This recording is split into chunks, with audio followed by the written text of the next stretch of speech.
Moving on to the next topic. Moving on to the next topic.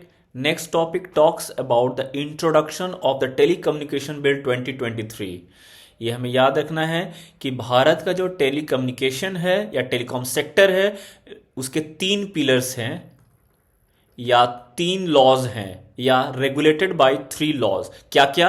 Indian telegraph act 1885, Indian wireless telegraphy act 1933 and telegraph wires unlawful possession act 1950।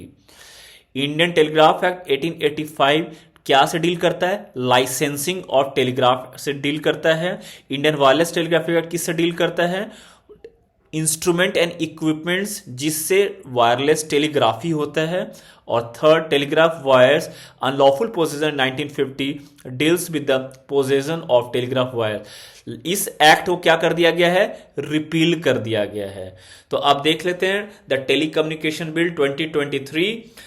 The telecommunication bill 2023 क्या कर रही है? Indian telegraph act 1885 और Indian wireless telegraphy act 1933 को क्या कर रही है? रिपील कर दे रही है। ठीक है, इस बिल का ऑब्जेक्टिव पर्पस क्या है? Development, operation and expansion of telecommunication services and networks. Clear? कुछ इंपॉर्टेंट प्रोविजन जान लेते हैं। इसमें क्या कर रही है कि कोई भी टेलीकॉम सर्विसेज इंडिया में अगर आपको स्टार्ट करना है तो उसके लिए प्रायर अप्रूवल लेना पड़ेगा भारत सरकार का। क्लियर रहेगा?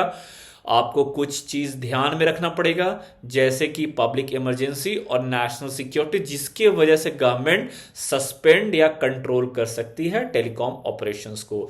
जो टेलीकॉम का जो स्पेक्ट्रम है सभी लोगों, प्राइवेट प्लेयर्स को ऑक्शन के थ्रू बांटा जाएगा। क्लियर? तो ये कॉम्पिटिटिव एनवायरनमेंट में होगा।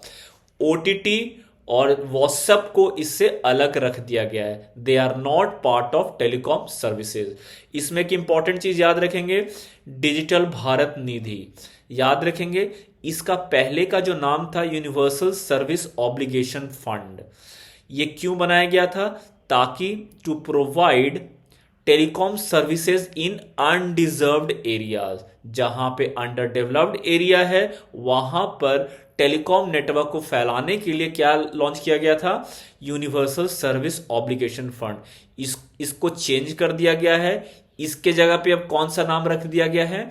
इसके जगह पे अब नाम को चेंज करके रखा गया है डिजिटल भारत निधि। याद रखेंगे, इसके जगह पे रखा गया है, इनके जगह पे अब क्या नाम रख दिया गया है? डिजिटल भारत निधि। क्लियर रहेगा? Purpose same, to provide telecom services in undeserved areas. Clear? आपको पता है जो टेलीकॉम सर्विसेज इन इंडिया है उसको रेगुलेट कौन करती है? Telecom sector is regulated by try. Try का फुल फॉर्म है telecom regulatory authority of India. और ये कौन से स्टैट्यूटरी लॉ के अंडर में आती है? Under which statutory law? Try regulatory authority of India act 1997। इसके अंदर में एक TDSAT का भी गठन किया गया है जिसका फुल फॉर्म है telecom dispute settlement and appellate tribunal, जो कि टेलीकॉम सेक्टर में डिस्प्यूट और अपील्स को क्या करेंगी? सुलझाएगी। क्लियर रहेगा?